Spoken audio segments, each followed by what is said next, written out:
네, 한 주간 잘 지냈습니까? 네, 우리 함께 다 같이 자리에 나셔서 우리 하나님께 예배드리겠습니다. 우리 함께 기도함으로 하나님께 예배드리겠습니다.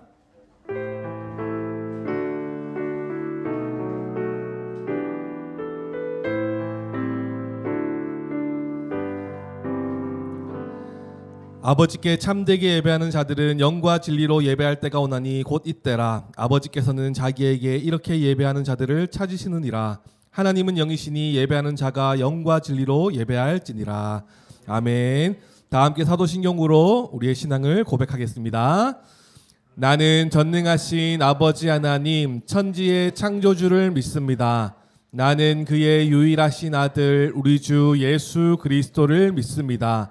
그는 성령으로 잉태되어 동정녀 마리아에게서 나시고 본디오 빌라도에게 고난을 받아 십자가에 못 박혀 죽으시고 장사된 지 사흘 만에 죽은 자 가운데서 다시 살아나셨으며 하늘에 오르시어 전능하신 아버지 하나님 우편에 앉아 계시다가 거기로부터 살아있는 자와 죽은 자를 심판하러 오십니다. 나는 성령을 믿으며 거룩한 공교회와 성도의 교제와 죄를 용서받는 것과 몸의 부활과 영생을 믿습니다. 아멘. 자, 우리 함께 하나님을 찬양하실 텐데요. 우리 함께 먼저 구호부터 외치기 시작합시다. 시작. 하나님의 구원 계획이 좋아요. 좋습니다. 우리 구호성 한번 찬양합시다.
계속 우리 찬양하겠습니다. 이렇게 찬양할 때 우리 예수님 따라가는 어린이 우리 한번 찬양합시다. 사랑하는 어린이.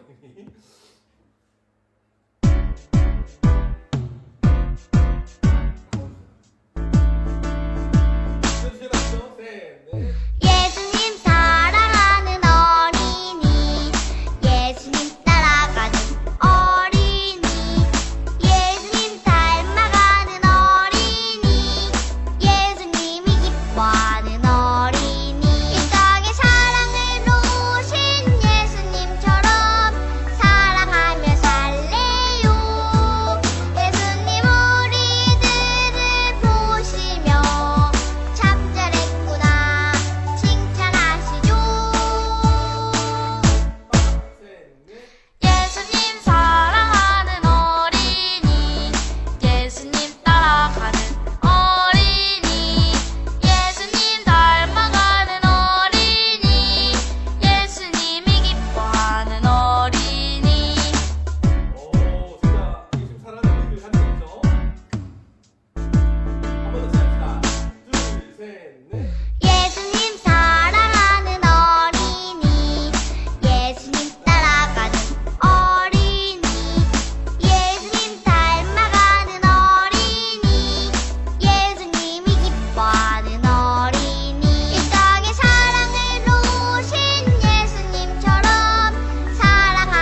우리 모두 자리에 앉으시겠습니다.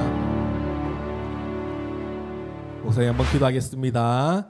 하나님 감사합니다. 우리 친구들 한 주의 삶을 안전하게 지켜주시고 하나님 앞에 나와 함께 예배드리게 해주셔서 감사합니다. 오늘도 우리의 온 마음과 정성을 다하여서 하나님 기뻐 받으신 예배를 온전히 드릴 수 있는 우리 모든 성도님들과 우리 친구들 될 수 있도록 주님 인도해 주세요. 하나님 이번 한 주 동안 연휴 기간 동안 또 안전하게 지켜주심에 감사합니다. 하지만 예수님을 믿는 모습답지 못하게 친구답게 살지 못했던 모습 있었다면 주님 용서하여 주시고 더욱더 예수님 믿는 친구들처럼 더 사랑하고 더 이해하고 더 남을 더 배려하며 하나님의 뜻에 순종하며 살아가는 우리 친구들 될 수 있도록 주님 인도해 주세요. 하나님 우리가 계속해서 우리가 가정의 달을 맞이하여 우리에게 주신 이 가정의 의미를 깨닫고 발견하기 원합니다. 하나님의 말씀 안에서 우리 가정이 또 우리 가족이 어떻게 하나님 앞에서 살아가야 되는지를 잘 배워나가는 우리 모든 친구들 될 수 있도록 주님 인도하여 주세요. 감사드리며 살아계신 예수님의 이름으로 기도드립니다. 아멘.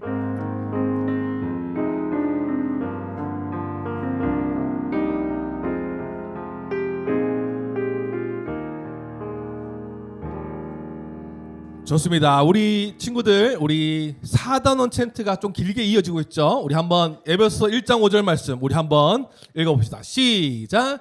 그 기쁘신 뜻대로 우리를 예정하사 예수 그리스도로 말미암아 자기의 아들들이 되게 하셨으니 에베소서 1장 5절 말씀.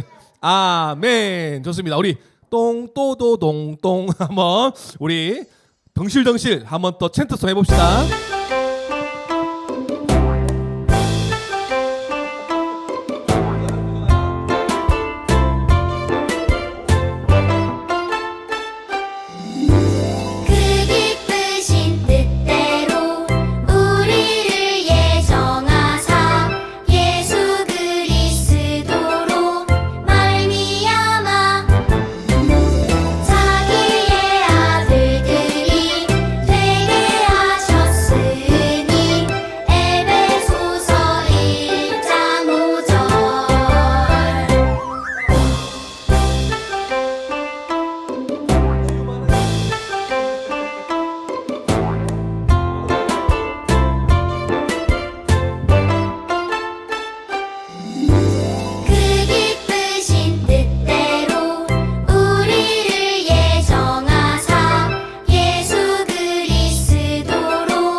자, 우리는 하나님의 은혜로 하나님의 자녀가 되었습니다. 그죠?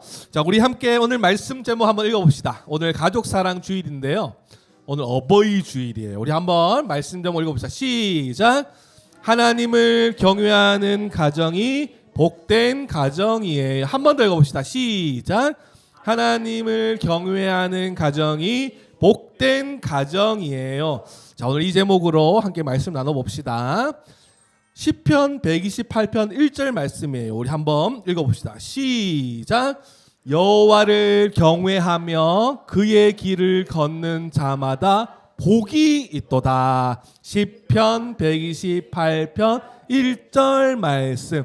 아멘. 우리 한 번 더 읽을 건데 이 말씀이요 오늘 퀴즈에 나올 수도 있을까요? 그러면 더 크게 한번 읽어봅시다. 알겠죠? 지온이 주도 크게 한번 읽어볼게요. 시작. 여호와를 경외하며 그의 길을 걷는 자마다 복이 있도다. 시편 128편 1절 말씀. 아멘. 친구들, 우리가요 살아가는 이 세상을 보면 가족들, 가정들이 되게 많잖아요. 여러분들이 생각하는 가정, 어떤 가정이 참 많은 복을 받고 축복을 받을까요? 어떤 가정? 여러분들이 생각하는 가정. 예를 들어 이런 거죠. 돈이 많은 집이 축복을 많이 받는 가정이야. 이렇게 생각할 수도 있잖아요. 그죠? 어떤 가정이 있을까? 장난감을 많이 사주는 부모님이 있는 집이 복된 가정이야. 이렇게 생각할 수 있죠. 그죠? 맛있는 거 많이 먹을 수 있는 가정이 복된 가정이야. 이렇게 생각할 수도 있어요. 그죠? 우리가 성경에 나오는 복되다, 하나님께서 축복하시는 가정이 어떤 가정인지 한번 살펴봅시다. 여러분 보세요. 옛날에 구약시대 때 많은 사람들이 하나님의 성전으로 올라가면서 찬양을 하면서 막 가고 있었어요. 어떻게 찬양하면서 가냐 하면 이렇게 찬양하는 거예요. 여호와를 경외하며 그의 길을 걷는 자마다 복이 있도다 노래하면서 성전을 향해서 하나님을 예배하러 가고 있었어요. 여러분, 하나님께서요, 복을 받는 사람, 축복을 받는 가정이 어떤 가정인지 하나님께서는요 알려주세요. 오늘 시편 기자도, 시편을 쓴 사람도 어떤 가정이, 어떤 사람이 하나님의 복을 받는지를 말씀하고 있어요. 여러분, 어떤 가정이 하나님 앞에 축복을 받고 복을 받을 수 있나요? 바로 하나님을 따라합시다. 하나님을 경외해요. 하나님을 경외해요. 여러분, 친구들, 경외라는 말이 좀 어렵죠. 경외는요, 하나님을 높이고 하나님을 그 무엇보다도 사랑한다는 의미예요. 이해되나요? 다시 한 번 더. 경외라는 말은요, 하나님만을 가장 최고 우선순위로 높이고 하나님을 그 어느 것보다도 가장 사랑하는 것, 하나님을 높이고 하나님을 사랑하는 그 마음을 경외라고 말해요. 좀 어렵죠, 말이. 성경에서는 어떤 사람에게 하나님께서 축복하시고 복을 주시냐니까 하나님을 경외하는 가정, 하나님을 사랑하고 하나님만 높이고 하나님만 예배하는 가정, 하나님만 사랑하는 사람을 하나님께서 축복하신대요. 하나님만을 높이고 하나님을 사랑하는 말이 뭐라고요? 경외. 오, 역시 우리 엘리트, 그죠? 우리 성아, 맞아요. 하나님을 경외하는 가정, 하나님만을 가장 높이고 하나님만 사랑하는 사람, 그 가정에게 하나님께서는 복 주신다고 말해요. 우리가 읽었던 시편 128편 1절 말씀 뒤에 보면 하나님께서 복 주시는 장면을 어떻게 표현하냐 하면 이렇게 표현해요. 포도나무와 감람나무로 표현을 하거든요. 이 성경에 나오는 포도나무는요, 어떤 의미가 있냐 하면 어려움 속에서도 어떤 환경에서도 잘 자라는 나무가 포도나무예요. 그래서 포도나무 같이 가정을 하나님께서 축복하신다라는 말씀이 나와요. 그러면 포도나무처럼 축복을 받는 것은 뭐냐 하면 어려움 속에서도 평안하고 어려움 속에서도 안전하고 평안하게 풍성한 열매를 맺는 가정으로 축복하신다라는 의미가 있어요. 하나님께서 또 감람나무로 가정을 축복하시는 내용이 나오거든요. 그 감람나무가 의미하는 것은요, 가정의 생명력, 생명이 오래가고 생명이 계속 건강하게 자란다는 의미가 있어요. 성경에서 포도나무와 감람나무로 가정을 축복한다, 이 말은요, 가정이 계속해서 번성한다라고 말하는데 이게 좀 어려우니까 가족의 수가 더 늘어나고 또 가족들이 건강하게, 무탈하게, 아무 탈 없이 건강하게 지내는 것, 축복을 받으면서 살아가는 그 의미가 포도나무와 감람나무에 담겨져 있어요. 성경에서는요, 그래서 우리가 하나님께서 이 포도나무와 감람나무처럼 우리 가정을 축복하신다, 하나님을 믿는 백성의 가정을 지켜주신다, 이런 의미로 하나님께서 축복해 주세요. 그래서 보면 여러분 모두가 하나님의 복을 받고 하나님 앞에서 잘 되고 하나님 앞에서 풍성하게 열매를 맺고 계속 생명력이 건강하게 이어지는 이 복을 받는 가정은요, 어떤 가정이냐니까 바로 하나님을 사랑하고 하나님만 높이는, 하나님을 경외하는 마음으로 하나님께 예배하는 그 가정이요, 하나님께서 복 주신다라고 말해요. 여러분, 세상에서 많은 축복도 있고 많은 하나님의 은혜가 있겠지만 가장 귀한 복은요, 누구로부터 오냐면 하나님으로부터 오는 거예요. 하나님께서 우리가 하나님의 복을 받으려면 어떻게 살아가야 된다? 아까 전에 하나님의 복을 받으려면 하나님을 경외하는 거예요. 지우 뭐라고요?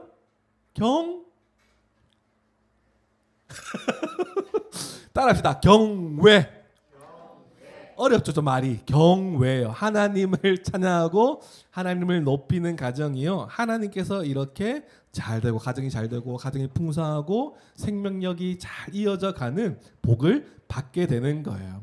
여러분, 이 축복은 누가 주신다고요? 바로 하나님께서 우리에게 주시는 거예요. 하나님께서 이 축복을 주시는 거예요. 그러면 우리는 하나님의 축복을 받은 자들은 어떤 자들이다? 하나님을 경외하는 자들이 그 축복을 받을 수 있는 것이에요. 여러분, 아까 전에 앞에 목사님이 처음에 우리가 얘기했죠. 어떤 가정이 복된 가정일까 한번 물어봤어요. 뭐 우리가 돈이 많은 가정이 복을 많이 받는 가정이다. 또는 맛있는 거를 많이 먹는 뭐 아무 걱정 없이 잘 사는 가정이 복된 가정이다 말할 수 있겠지만 성경이 말하는 복된 가정은요. 어떤 가정이다? 하나님을 경외하는 가정을 하나님께서는 축복하신다라는 거예요. 여러분, 우리 오늘 꼭 기억합시다. 그래서요, 우리가 가정 안에서 하나님을 최고로 사랑하고 최고로 높이는 가정이 되기를 소망합니다. 그 어느 것보다 우리는 하나님 외에 다른 것 안에서 우리는 기뻐할 수가 없는 거예요. 그래서 우리가 먹을 때나 잠잘 때나 모든 생각을 할 때 누구한테 감사하며 살아간다? 이런 축복을 주시는 하나님께 감사하면서 살아갈 수 있어야 되는 거예요. 우리 모든 친구들, 하나님께서만 우리에게 복 주실 수 있는 분이심을 믿고 살아가는 우리 친구들 되게 소망합니다. 그래서 우리 친구들이 부모님과 함께 하나님을 예배하고 하나님 찬양하고 하나님 사랑하는 것, 우리 친구들이 먼저 부모님들에게 그 모습을 보여주면서 함께 하나님의 축복을 받으며 살아갈 수 있는 우리 귀한 친구들 되게 소망합니다. 그래서 우리 한번 외쳐봅시다. 시작. 하나님을 경외하는 가정이 복된 가정이에요. 그렇게 우리 살아가는 우리 친구들, 그리고 친구들의 가정 되기를 소망합니다. 함께 기도하겠습니다. 하나님 감사합니다. 우리에게 복된 가정을 주셔서 참으로 감사합니다. 하나님을 최고로 사랑하고 하나님을 최고로 높이는 우리 가정이 될 수 있도록 주님 인도해 주세요. 하나님이 이 모든 것을 주셨음을 늘 감사하는 가정이 되게 해 주셔서 하나님의 그 복을 풍성히 누리며 받는 귀한 가정들 될 수 있도록 주님 인도해 주세요. 예수님의 이름으로 기도합니다. 아멘. 자, 우리 친구들 말씀 잘 들었는지 한번 보겠습니다. 준비됐나요? 준비됐어요? 이 선물은요, 우리 오늘 선물은 나중에 우리 주도록 하겠습니다. 한번 쳐보죠. 하나님을 땡땡하는 사람이 하나님의 복을 받아요. 땡땡은 무슨 말이 들어가야 될까요? 경외! 정답입니다. 지금 요 글자예요. 경외. 그죠? 자, 두 번째입니다. 하나님을 경외한다는 것은 하나님을 높이고 최고로 살아가는 거예요. 맞으면 O, 틀리면 X. 어떻게 됩니까? 지우. 경외라는 말은 하나님을 최고로 높이고 살아가는 말이에요. 맞으면 O, 틀리면 X. 수민이 뭐예요? 약간 이렇게 하고 있는 것 같은데 이렇게 어떻게 하고 있는 것 같아요? 아주 성가는 문제가 나오기 전부터 이제 기직을 펴면서 이렇게 좋아요. 동그라미입니다. 좋아요. 마지막입니다. 하나님을 높이고 최고로 살아가는 가정에 주시는 하나님의 복을 표현한 나무가 아닌 것은 무엇인가요? 포도나무, 사과나무, 감람나무. 몇 번인가요? 2번 정답입니다. 사과나무. 와, 우리 친구들 말씀 되게 잘 듣네요. 그죠? 좋습니다. 우리 그렇게 복된 가정을 누리며 살아가는 우리 친구들에게 소망합니다. 자, 우리 예수님 갖추신 기도 우리 함께 하도록 하겠습니다. 하늘에 계신 우리 아버지, 아버지의 이름을 거룩하게 하시며 아버지의 나라가 오게 하시며 아버지의 뜻이 하늘에서와 같이 땅에서도 이루어지게 하소서. 오늘 우리에게 일용할 양식을 주시고 우리가 우리에게 잘못한 사람을 용서하여 준 것 같이 우리 죄를 용서하여 주시고 우리를 시험에 빠지지 않게 하시고 악에서 구하소서. 나라와 권능과 영광이 영원히 아버지의 것입니다. 아멘. 우리 박수로 하나님께 영광 돌리겠습니다. 네, 우리 조금 시간을 보내고요. 우리 친구 지난주에 우리 수민이가 어린이 주일 때 못 왔잖아요, 그죠? 그래서 우리가 선물을 준비했어요. 앞으로 나오세요. 수민 나오세요.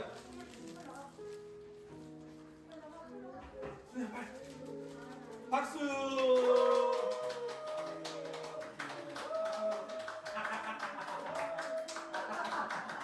그리고 성아 안 주면 서톱해서 우리가 좀 준비했어요. 따봉. 가만히 목소리 하세요.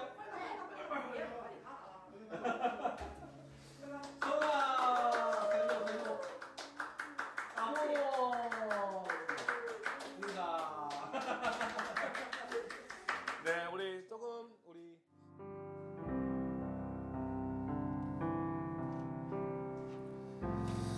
네, 할렐루야. 아멘. 우리 함께 또 찬양하고 주님의 말씀 앞에 서기 원합니다. 우리를 교회 되게 하신 우리의 영원한 가치, 우리의 유일한 가치 되신 우리 예수 그리스도, 우리 함께 찬양하며 주님께 나아갑시다. 내 안에 가장 귀한 건 내 안에 가장 귀한 건 예수를 알미라.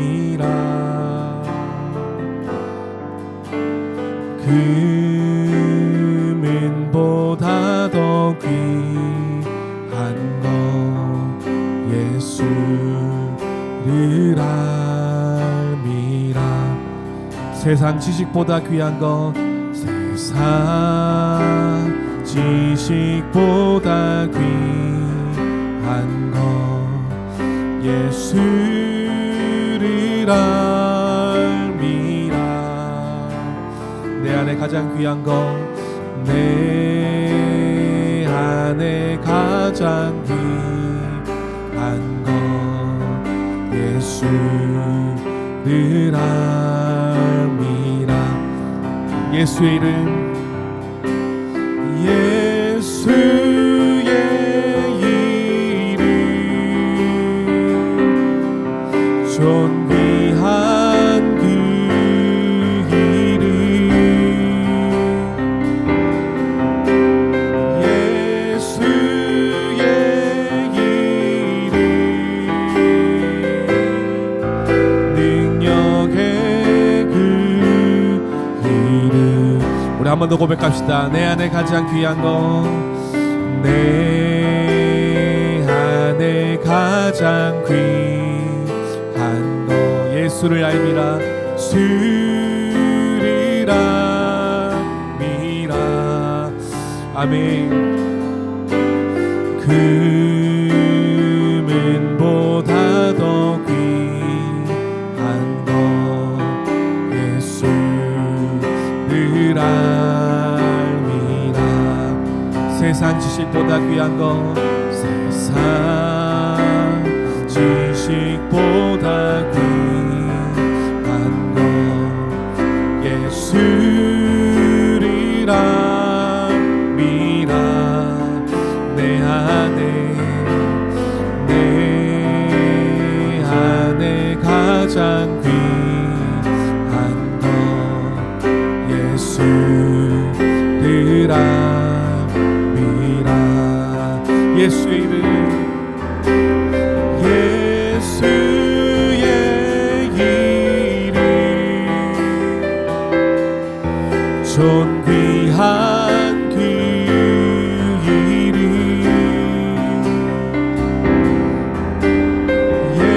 예수의 이름, 능력의 그 이름, 예수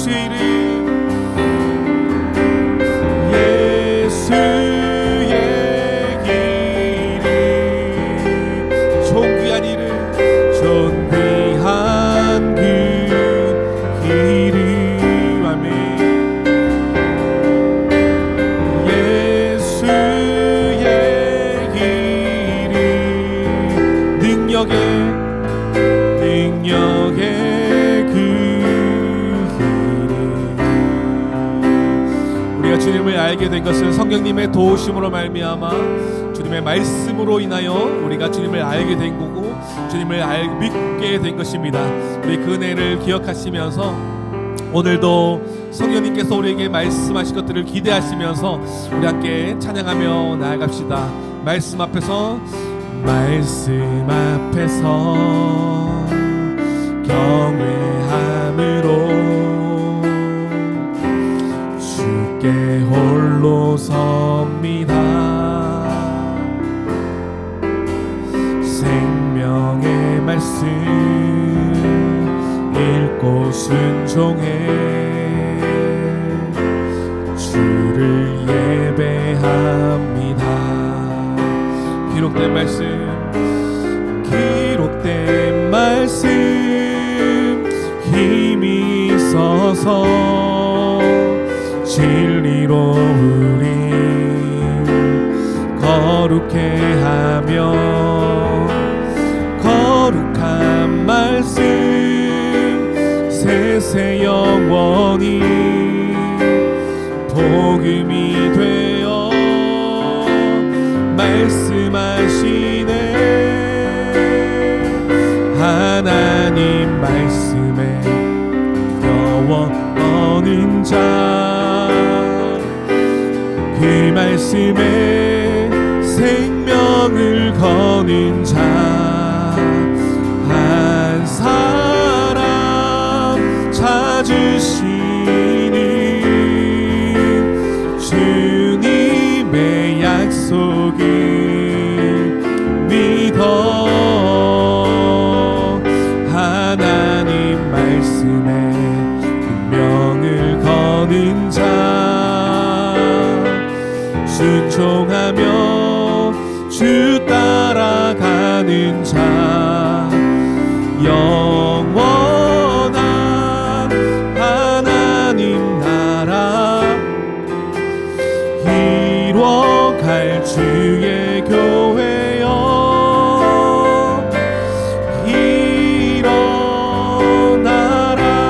일어나라. 우리 다시 한번 고백하며 나갑시다. 말씀 앞에서 경외함으로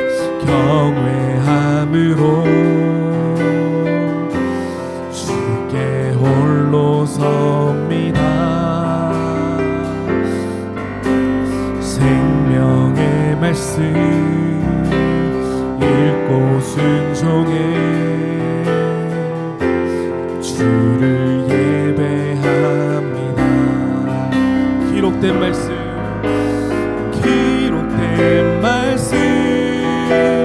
힘이 있어서 진리로 우리 거룩해 하며 거룩한 말씀 세세 영원히 복음이 되어 말씀하시네. 하나님 말씀에 두려워 떠는 자, 그 말씀에 생명을 거는 자 한 사람 찾으시는 주님의 약속을 믿어 하나님 말씀에 운명을 거는 자 순종하며 주 따라가는 자 영원한 하나님 나라 이뤄갈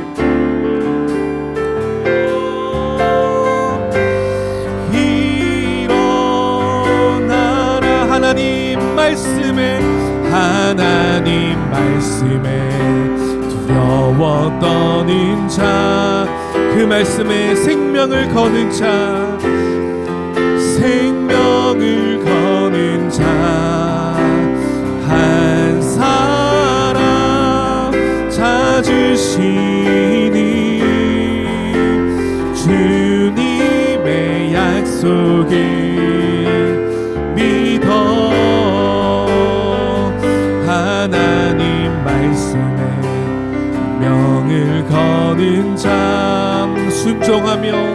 순종하며 따라가는 자 영원한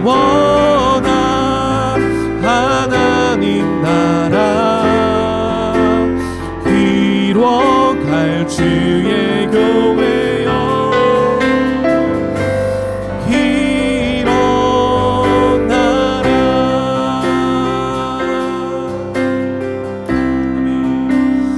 오늘도 우리가 주님의 말씀 앞에 서면서 우리가 함께 주님의 복음에 감사하며 주님의 말씀 앞에 서기를 원합니다. 우리는 원래 말씀 앞에 설 수 없는 자였고 하나님을 가까이 할 수 없는 자였지만 그리스도의 십자가의 은혜의 역사로 말미암아 우리 모두가 함께 주님의 말씀 앞에 서는 거룩한 제사장 된 자들입니다.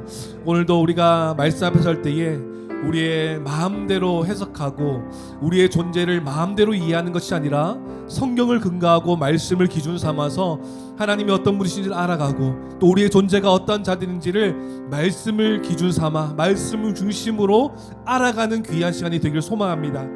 그러기 위해서 우리는 성령님의 도우심을 구하기 원합니다. 성령님 오늘 도와주셔서 우리가 이 말씀을 비추어서 하나님 어떤 분이신지 또 이 세상 가운데 우리가 어떤 삶을 살아가야 되는지 또 성경을 기준 삼아 우리가 어떤 자인지 어떤 삶을 살아가야 되는지를 성령님의 도우심을 통하여 깨닫고 발견하고 그것으로 끝나지 않고 살아가게 하여 주시옵소서. 우리 그 마음 담아서 함께 기도하며 주님께 나아가겠습니다. 함께 기도하겠습니다. 하나님 감사합니다. 하나님 오늘도 주님의 말씀 앞에 섭니다. 하나님의 몸된 교회된 우리 주님의 말씀 앞에 서서 우리가 그 복음과 말씀으로 주님을 알아가며 우리의 존재를 확신하며 삶 가운데 말씀을 기준 삼아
역사하여 주시옵소서. 하나님 함께하여 주시옵소서. 주님께 나아갑니다. 하나님 함께하여 주시옵소서.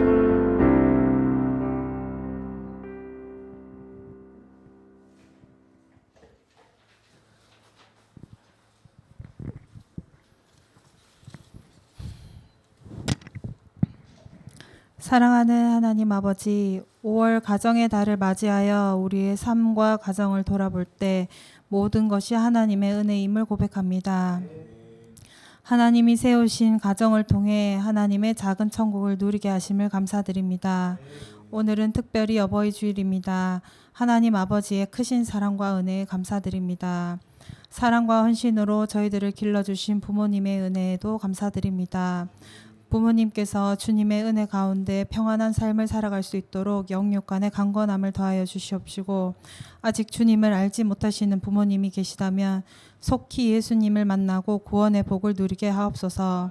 자녀들에게는 지혜와 순종의 마음과 부모를 공경하며 주님의 뜻 안에서 잘 성장할 수 있도록 도와주시옵소서. 부부는 서로를 존중하고 사랑하며 갈등과 오해가 사라지고 이해와 용서로 서로를 잘 품을 수 있도록 인도하여 주시옵소서. 가정 안에 주님의 평화가 가득하여 하나님이 주인 되신 믿음의 가정들이 되게 하옵소서. 삼위 하나님의 은혜와 구원의 역사로 교회를 세워주심을 믿습니다.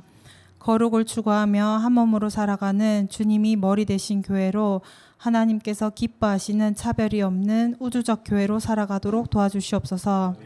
주님의 교회에 대해 단편적인 부분들로 함부로 이야기하며 하나님의 영광을 가리우지 않게 하시며, 또 주님의 종을 나의 기준과 잣대로 함부로 평가하며 비난하지 않게 하옵소서. 성도 간에도 서로의 연약함을 살피며 돕고 서로를 사랑하며 하나가 되게 힘쓰도록 도와주시옵소서. 하나님의 관점으로 모든 것을 바라보게 하시며 십자가 복음만이 드러나는 우리는 교회가 되게 하옵소서. 이 나라를 위해 기도합니다. 하나님이 다스리는 나라, 하나님의 공의와 정의가 바로 서게 하시고 국민을 위한 바른 정치를 펼칠 수 있는 대통령을 세워주시옵소서. 지도자 한 사람의 탐욕으로 인해 백성이 고통받지 않도록 막아주시옵소서. 하나님께서 기뻐하시는 공공의 정의가 나라 안에 세워지게 하옵소서. 이 시간 주님의 말씀을 듣습니다. 말씀 전하실 목사님 영육간의 강건함을 더하여 주시고 전하는 자나 듣는 자나 말씀을 통해서 새 힘을 얻고 하나님을 더 깊이 알아가는 시간 되게 하여 주시옵소서.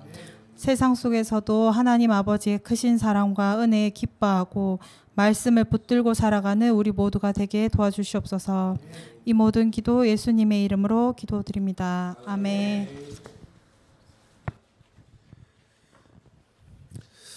하나님께서 오늘에게 주시는 말씀은 사도행전 2장 42절 말씀입니다.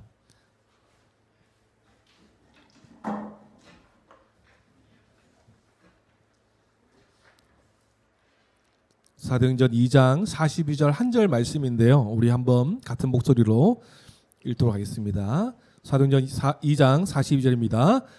그들이 사도의 가르침을 받아 서로 교제하고 떡을 떼며 오로지 기도하기를 힘쓰니라. 아멘.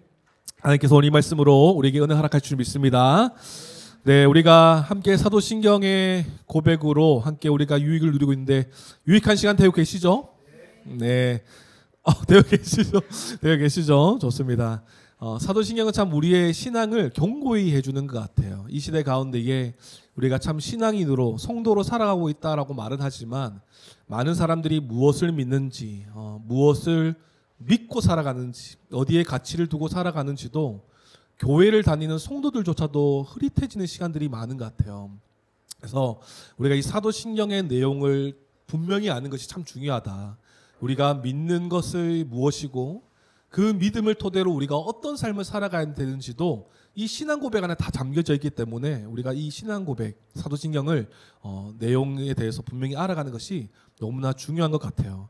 그래서 우리가 지금까지 12고백 가운데에 9번째 고백까지 왔어요. 그래서 다음 주까지 우리가 9번째 고백을 좀 살펴볼 텐데 우리가 이 9번째 고백, 거룩한 공교회화를 우리가 좀 보고 있죠. 그래서 우리가 지난주에 나눴던 말씀을 기억하시죠? 교회는 믿음의 대상으로 삼는 게 아니에요. 그죠? 교회를 믿는다라는 말이 아니라 우리 사모님께서 잘 기도해 주신 것처럼 삼위 하나님의 구원 계획을 통해서 탄생한 교회로 알고 믿는 믿음인 것이죠. 그냥 단순히 우리는 교회를 믿습니다가 아니라 하나님의 역사로, 하나님의 구원의 역사로 말미암아 탄생한 것이 교회인 것을 내가 믿습니다. 그리고 그 교회의 그 특징과 의미로서 믿는 믿음인 것이죠. 교회는 인간이 좋은 의도로 만들어낸 구조화된 건물이나 조직이 아닌 것이죠. 하나님의 구원 경륜 안에 하나님의 뜻과 계획을 담으셔서 하나님 나라를 누릴 수 있도록 탄생하게 하신 것이 교회다라고 말할 수 있는 것이에요. 그래서 교회를 우리가 좀 정의할 때 이렇게 지난주에 설명드렸지 않습니까? 교회는 하나님께서 계획하셨고 그리스도가 세우셨으며 성령님이 나타나게 하셨다. 이 말이 참 동의가 되는 것 같아요. 그냥 뚝딱 그러면 하나님 나라 완성될 하나님 나라까지 얘들이 좀 임시방편으로 대기할 곳이 있어야 되는데 교회를 만들어 볼까? 이렇게 계획하지 않으셨다라는 거예요.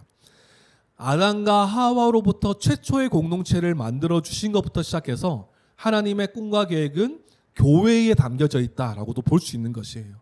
공동체를 그리스도의 십자가로 세우셔서 성령이 하나 되게 하셔서 결국은 함께 하나님 나라 누리며 함께 하나님 나라를 소망하는 공동체로 하나님께서 이미 계획하신 것이 바로 교회다라는 것이에요.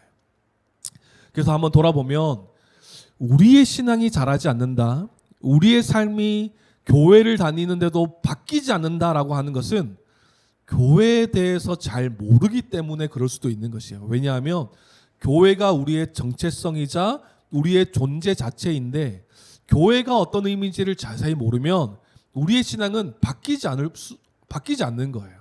그냥 하나의 임시방편으로 내 신앙을 유지하는 곳으로만 생각하고 교회를 왔다 갔다 하는 것이에요. 우리의 존재적 가치를 교회로 안다면 말씀이 있고 성도의 교제가 있고 또 함께 하나님의 그 오늘 배우게 될 성례, 하나님께서 귀하게 여기시는 거룩한 예식도 함께 함으로써 하나님의 은혜를 날마다 기억하면서 더 자라감의 은혜가 있을 것인데, 그냥 교회는 단순히 내 신앙을 유지하는 종교생활하는 왔다 갔다 하는 것 정도로만 생각한다면 우리의 신앙이 바뀌지 않는 거예요. 우리의 존재로 교회를 안다면 바뀌게 되는 것입니다. 그래서 그리스도를 머리로 고백하며 머리에 통치를 받는 몸으로서 살아가는 우리의 존재로 이해하는 것이 가장 중요한 것이죠. 그래서 우리에게 있어서 교회에서의 삶과 일상적인 삶이 분리되지 않는다라는 것을 여러분 기억하셔야 됩니다. 우리가 교회에서 하는 행동이 삶에서도 그대로 이어져 가야 되는 거예요. 삶에서 민경찬과 교회에서의 민경찬이 다르지 않다라는 것이에요. 이 존재적으로서, 이 내가 하나님을 섬기는 자로서, 하나님의 백성된 자로서 세상에서도 똑같이 살아가는 것이 이 존재, 교회적 존재의 의미에서 담겨져 있는 것입니다. 그래서 교회의 모습이 그대로 세상 가운데로 나가야 되는 것이죠. 친절하고 사랑하고 거룩을 추구하고 용서하고 회개하고, 우리가 여기서 되게 거룩하고 막 함께 기도하고 눈물 흘리며 함께 마음을 나누는 것도 세상 가운데서 똑같이 할 수 있어야 되는 것이, 이것이 교회적 존재의 삶의 모습인 것입니다. 그래서 우리가 지난주에 거룩한 공교회를 믿는다라는 것, 이 어떤 의미였습니까? 참된 교회의 속성이죠. 특징, 교회의 특징을 알고 믿는다는 고백이었어요.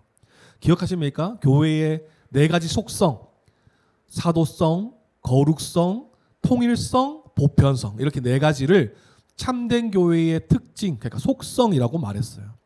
그래서 이 고백, 9번째 고백을 2개로 나눠서 말씀드렸죠. 첫 번째는 나는 교회가 거룩한 공동체임을 믿습니다라는 고백이었어요.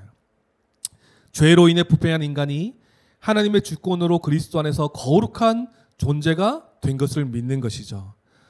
그리스도의 피로 죄사함을 받아 하나님의 흠없고 거룩한 교회가 된 것입니다. 이것은 사람이 만들어낸 방법이 아니라 하나님의 지혜로 우리가 이렇게 거룩한 교회가 된 것이에요. 어떠한 사람의 거룩성, 어떤 사람이 거룩한 거룩한 목회자가 있어서 또는 거룩한 사람이 있어서 어떤 교회에 거룩하게 만드는 프로그램이 있어서가 아니라 하나님의 그 거룩성, 하나님의 구원의 십자가 복음이 교회에 담겨져 있기 때문에 교회는 거룩하다라고 말하는 것이에요. 그래서 이 거룩은 그냥 거룩하고 끝난 것이 아니라 이제 이미 거룩하지만 이미와 아직이기 때문에 우리는 끝까지 거룩을 추구하며 살아가는 교회임을 알고 믿을 수 있어야 되는 것이죠. 그럼 어떻게 거룩을 추구하며 살아갑니까? 바로 말씀과 사랑으로 거룩을 추구하며 살아갈 수 있어야 되는 거예요. 우리가 앞에서 찬양하지 않습니까? 결국 거룩한 말씀이 우리를 거룩하게 하게 하는 것이에요. 그리고 성도의 교제를 통해서 함께 하나됨을 누리면서 함께 서로 권면도 하고 때로는 사랑도 받고 위로도 받고 함께 질책받을 때는 질책받으면서 권면도 받고 하면서 함께 거룩하게 지어져 가는 것이 바로 교회라는 것이에요. 그래서 우리가 첫 번째로는 이 교회가 이미 거룩한 공동체임을, 그리스도의 십자가 복음을 근거하여 교회가 거룩한 공동체임을 믿는 고백을 우리가 할 수 있어야 되는 것입니다. 그리고 2번째는 뭡니까? 나는 공교회를 믿는다는 것이죠. 교회가 하나이고 보편적인 우주적 교회임을 믿습니다라는 것이에요. 그 말은 즉슨 거룩한 존재로서 살아가는 교회는 이제 혼자 살아가는 자들이 아니라 혼자 살아가지 않고 이 거룩을 추구하며 살아갈 수 있도록 하나님께서 은혜를 베푸시는 방법이 무엇입니까? 교회로 살아가게 하신다라는 거예요. 집합적 존재로 살아가게 한다라는 것입니다. 그렇지 않습니까, 여러분? 혹시 신앙생활을 혼자 한번 해보신 적 있습니까? 그럴 수 있겠죠. 타지에 가서 혼자 신앙생활을 할 수도 있었겠고, 때로는 교회는 다니고 있지만 마음을 나눌 수 없는 사람들이, 마음을 나눌 만한 사람을 찾지 못해서 혼자 신앙생활하는 경우들이 때로는 있는 것 같아요. 교회의 모습이 아니죠, 사실은. 그런데 이렇게 혼자 신앙생활을 하다 보면 어떤 문제가 일어납니까? 혼자 매몰되고 자의적인 내 마음대로 성경을 해석하거나, 이게 뭔가 힘이 없어요. 하나님의 거룩한 백성, 구별된 백성답게 살아가는 이 원동력이 잘 생기지 않는 것 같아요. 그래서 하나님께서 이 구원의 은혜를 계속해서 거룩을 추구하며 살아갈 수 있도록 도우시는 방법이 교회라는 것이에요. 혼자 매몰되거나 혼자 고군분투하며 살아가는 존재로 내버려 두시지 아니하시고, 한 몸, 한 가족, 하나로서 거룩을 함께 추구하며 살아갈 수 있도록 하나님께서 교회를 만들어 주신 것이에요. 그래서 예전에 그 어떤 그 브랜드를 얘기하면 되겠죠. 어떤 이제 그 광고에서 굉장히 저 대공감 가는 슬로건이 하나 있었어요. 그게 뭐냐면 가치의 가치. 이런 라임이 너무 좋은 것 같아요. 가치. 자, 발음이 좀 이상하죠. 가치의 가치. 그죠? 함께하는 것의 가치에 대한 것을 얘기했어요. 이것이 참 교회적 존재에 참 맞는 의미다. 이미 예수 그리스도의 가치로 하나 된 자들은 가치함으로써 또 예수 그리스도의 가치를 붙잡고 살아가는 자들. 되게 멋진 해석이다, 그죠? 가치의 가치가 이 교회의 정체성인 것이에요. 구원받은 백성은요, 혼자 거룩을 추구하며 살아가는 자들이 아닙니다. 함께 지어져 가는 자들이에요. 할렐루야. 그래서 교회를 다니면서 우리 가운데 이기적인 모습이 있다든가, 아직까지 자기 중심적인 모습이 있다면 회개하고 그런 모습을 가지지 않도록 우리는 늘 경계하며 살아가야 될 것이에요. 그래서 우리는 하나 되기에 하신 것을 힘써 지키는 것이 우리에게 있어서 가장 중요한 것입니다. 어떻게 하나 되게 하신 것을 힘써 지킬 수 있을까요? 우리가 그리스도의 옷 입은 자처럼 살아가는 것입니다. 예수 그리스도처럼 모든 온유와 겸손으로 지체들을 대하고, 오래 참음으로 지체를 대하고, 사랑 가운데 서로 용납하고 서로 사랑하고, 예수님처럼 살아가는 것이 하나 되게 하신 것을 힘써 지키는 것이에요. 그래서 우리 지난주에 말씀드렸지 않습니까? 하나됨을 방해하는 여러 가지 모습 중에 내가 해를 가하는 것도 그 하나됨을 깨트리는 것이지만, 한 몸 되고 하나 되었다라고 성경은 말하고 있는데, 내가 적극적으로 교회에 뛰어들지 않는 것도 하나됨을 방해하는 것이다 라고 말씀드렸어요. 이게 참 중요한 것 같아요. 우리가 나 하나 정도 빠져도 되겠지, 나 하나 정도야 뭐 크게 영향이 가겠나, 이렇게 생각하는 경우들이 교회 안에 종종 일어나잖아요. 큰 교회들은 더 마찬가지일 거예요. 나 하나 빠진다고 해서 이 큰 교회가 내가 왔는지 안 왔는지도 모르는 이런 상황들이 벌어지잖아요. 하지만 그 가운데서 내가 적극적으로 뛰어들지 않는 것도 하나됨을 방해하는 것이다 라고 설명할 수 있어요. 한 몸 되었다면 내가 적극적으로 뛰어들어서 함께 생활하고 함께 그 신앙을 도모하는 것, 그것이 굉장히 중요한 것입니다. 그래서 우리가 지난주에 우리가 살펴보지 않았습니까? 교회, 참된 교회를 이야기할 때 교회의 4가지 속성이 너무나 중요한 것이에요. 이 교회의 4대 속성이 왜 생겼냐 하면, 이 초대교회를 지나서 이 국가가요, 이 기독교가 카톨릭이죠. 로마 교회가 국교로 자리 잡기 시작합니다. 로마 전통교회가 기독교 정체성을 근거하여서 문화를 막 형성하기 시작합니다. 그러다 보니까 어떤 일이 일어나요? 진리가 모순되고 왜곡되는 그 일들이 시작된 거예요. 로마 카톨릭과 개신교가 좀 다른 차이점이 뭐냐 하면, 로마 카톨릭은 시대와 문화에 따라서 계속해서 그 진리를요 조금씩 변형해 갔어요. 그 시대와 문화를 맞춰갔다라는 거예요. 그런데 이런 상황 가운데 종교개혁자들이 이에 반대했죠. 어떻게 문화와 시대, 나라와 인종이 다르지만 어떻게 그 사람들에게 맞춰서 이 진리를 바꿀 수 있냐.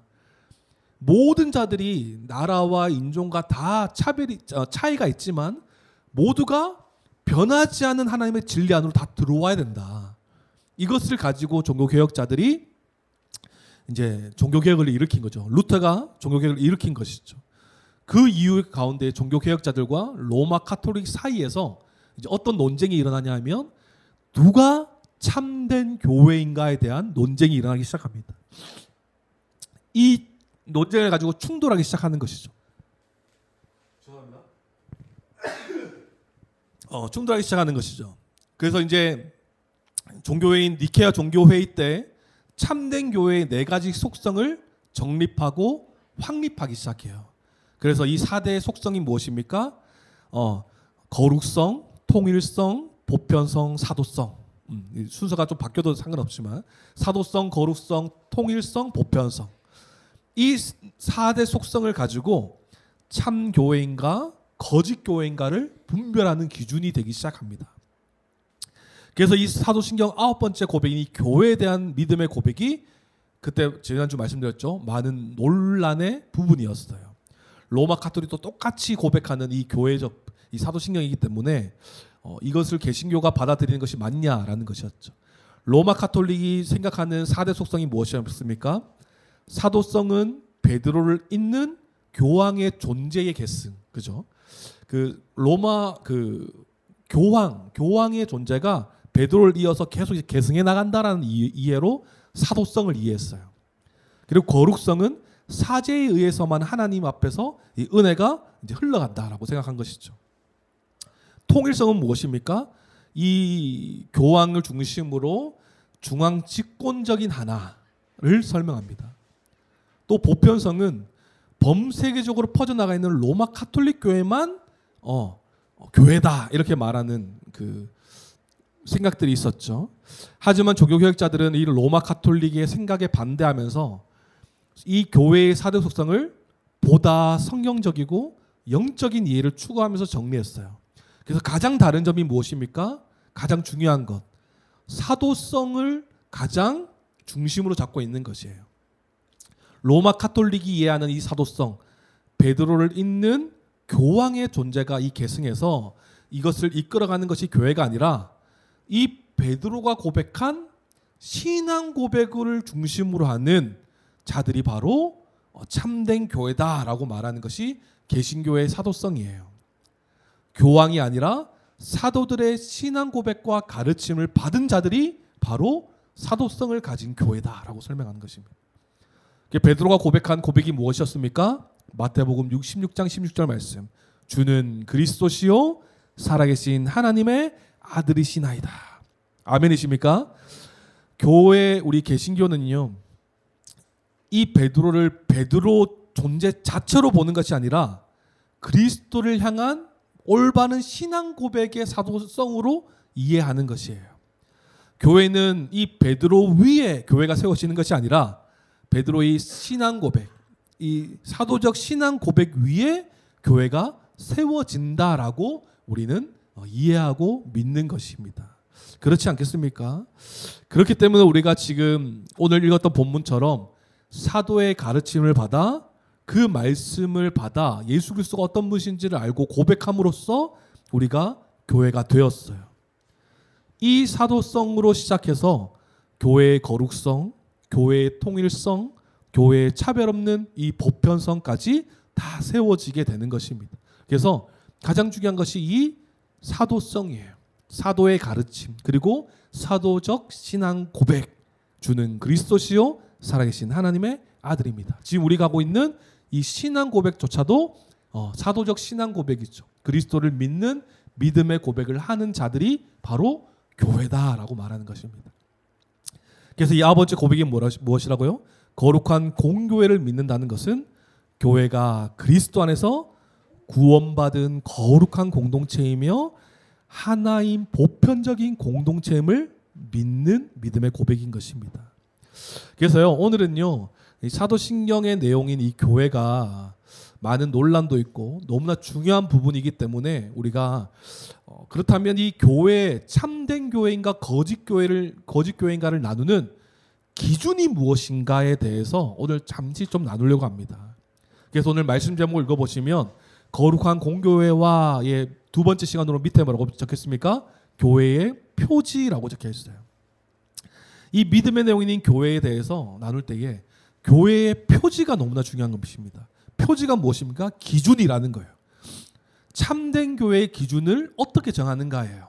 그래서 세 가지로 정리할 수 있어요. 우리가 이걸 좀 잘 정리하고 확립해 놓으면 좋을 것 같아요. 나중에 우리가 후반기 때 성경적 교회를 배우겠지만 우리가 이것을 지금부터 잘 정리해 놓으면 좋을 것 같아요. 교회의 네 가지 속성이 무엇이라고요? 거룩성, 사도성, 거룩성, 통일성, 보편성. 그죠? 모든 것이 십자가 복음에 근거하여서 이 네 가지 속성, 특징, 교회의 특징을 이야기했어요. 그러면 참된 교회의 기준이 되는 이 표지라는 말이 교회의 기준인 것이죠. 그러면 어떤 교회가 참된 교회로서 기준이냐라고 할 때 세 가지입니다. 한번 적어 보실까요? 말씀의 참된 선포, 말씀의 참된 선포, 성례의 합당한 집행, 성례의 합당한 집행, 권징의 신실한 실행, 권징의 신실한 실행. 이 세 가지가 참된 교회를 구분하는 기준이 되는 것입니다. 이 교회의 표지는요, 결국은 교회에 십자가 복음이 있는가를 드러내는 세 가지 표지예요. 말씀을 통해 그리스도의 십자가 복음이 잘 선포되고 있는가? 복음에 근거하여 성례가 합당하게 집행되고 있는가? 말씀에 근거하여 권징이 신실하게 실행되고 있는가를 드러내는 기준이 되는 것입니다. 결국 교회가 교회됨을 확신하고 교회가 교회되기 위해서 이 기준을 세우는데 결국은 가장 중심되는 것이 무엇이겠습니까? 결국은 말씀이에요. 말씀. 교회의 속성도 첫 번째 나왔던 게 무엇입니까? 사도성을 기초하고 있지 않습니까? 사도적 신앙 고백, 말씀을 통해 알고 믿게 된 사도적 신앙 고백을 하는 그 교회의 특징이 줄줄이 나타나는 거예요. 교회의 기준도요, 마찬가지입니다. 말씀의 참된 선포가 그 뒤에 거를 다 뒷받침하고 있는 것이에요. 결국 교회가 바른 성례와 권징을 할 수 있는 기준도요, 말씀이 중심이 될 때 가능한 것입니다. 성도님들 생각해 보십시오. 교회에 말씀이 없고 복음이었는데 어떻게 세례를 줄 수 있겠습니까? 어떻게 믿는 자들이 생겨날 수 있겠어요? 권징은요, 교회의 법이에요. 그래서 교회에 어떤 문제가 일어났을 때 교회 안에서 처리하는 법과 질서를 권징이라고 이야기합니다. 그래서 최고로 엄중한 권징은 뭐냐면 출교예요. 교회 밖으로 이제. 근데 이것은 그 사람이 미워서 내보내기보다 교회를 지키기 위한 출교이며 또 그 사람을 위한 출교예요. 그래서 여러 가지 방법들이 있는데 나중에 이제 우리가 성경적 교회 배울 때 한번 이 권징에 대해서, 오늘은 권징을 다루지 않을 거예요. 그래서 이 성례와 권징은요, 결국은 복음과 말씀이 기초되어 있을 때 실행할 수 있는 것입니다. 그래서 모든 것이요, 말씀의 선포와 가르침이 있어야지만 가능한 것들이에요. 그래서 교회가 가장 중요하게 생각하는 것이 무엇이겠습니까? 말씀인 것이에요. 너무나 당연한 것이지만 말씀입니다. 말씀이 없는 교회, 또 말씀을 전한다고 하더라도 그냥 세속적인 관점으로 이해하고 선포하는, 사람의 귀를 즐겁게 하는 선포가 아니라 그 말씀 가운데에 십자가 복음이 있느냐가 가장 중점이겠죠. 그래서 교회는 십자가 복음이 담긴 말씀의 참된 선포가 가장 중요한 것입니다. 그래서 칼빈이요, 이런 말을 했어요. 하나님의 말씀이 순전하게 선포되고 들려지며 성례가 그리스도께서 정하신 대로 집행되는 곳에서는 의심할 여지도 없이 하나님의 교회가 존재한다라고 설명했습니다. 루터는 또 이렇게 이야기해요. 교회를 어떻게 정의하냐면 교회를 복음이 바로 전파되고 성례가 바로 행해지는 성도들의 모임이라고 설명해요. 두 분 다 가장 중요하게 생각하는 첫 번째 나오는 것이 무엇입니까? 하나님의 말씀이 순전하게 선포되는 것입니다. 하나님의 말씀이 왜곡되지 아니하고 더하거나 뺨없이 가감없이 선포되는 것을 가장 중요하게 여기는 것이에요. 아까도 처음에 설명드렸지만 가톨릭 교회가 했던 시대와 문화에 적응하면서 그의 사항에 맞게 진리를 조금씩 변형하면서 받아들이는, 문화를 받아들이는 그런 수준이 아니라 우리는 시대가 바뀌든지 어떤 환경에 가서든지 이 진리는 변하지 않는 거예요. 십자가 복음은 변하지 않는 것입니다. 그래서 교회가 흔들리지 않는 기준으로 잘 서 있기 위해서는요, 말씀 위에 잘 서 있어야 되는 것입니다. 말씀을 가르치는 자가 잘 서 있어야 되겠고, 또 말씀을 배운 자들은 또 적극적으로 말씀을 배워야 되겠죠. 그리고 이 또한 복음과 진리에 타협하지 않아야 되는 것입니다. 그래서 교회의 가장 기준이 되고 표지가 되는 것은 바로 복음과 말씀인 것이에요. 그래서 오늘 두 가지를 짧게 우리가 한번 살펴볼 것인데, 먼저는 우리가 말씀의 참된 선포가 교회에 너무나 중요한 것입니다. 성도님들 기억하십니까? 사도행전을 보면 초대 교회의 기초는요, 어디서부터 시작되냐면 사도의 가르침으로부터 시작된 것입니다. 그리고 초대 교회 안에 성도들이 함께 모이기를 힘썼다라고 설명해요. 그들이 왜 모이기를 힘썼을까요? 그냥 함께 모이면 그냥 즐거워서, 함께 위로가 되어서, 즐거워서, 그런 이유도 있겠지만 성도들이 함께 모이기를 힘썼던 이유 중에 가장 큰 이유는 사도의 가르침을 받기 위해서였어요. 예수 십자가 복음, 죽으심과 부활의 내용을 계속 상기하면서 듣기 위해서 계속 모이기를 힘썼던 것이에요. 그러면서 함께 성찬도 하고 함께 기도하고 함께 그것 때문에 함께 모이기를 힘썼던 것이에요. 그래서 오늘 본문 말씀 사도행전 2장 42절 한번 다시 한번 읽어주시겠습니까? 함께 읽겠습니다. 2장 42절 시작. 그들이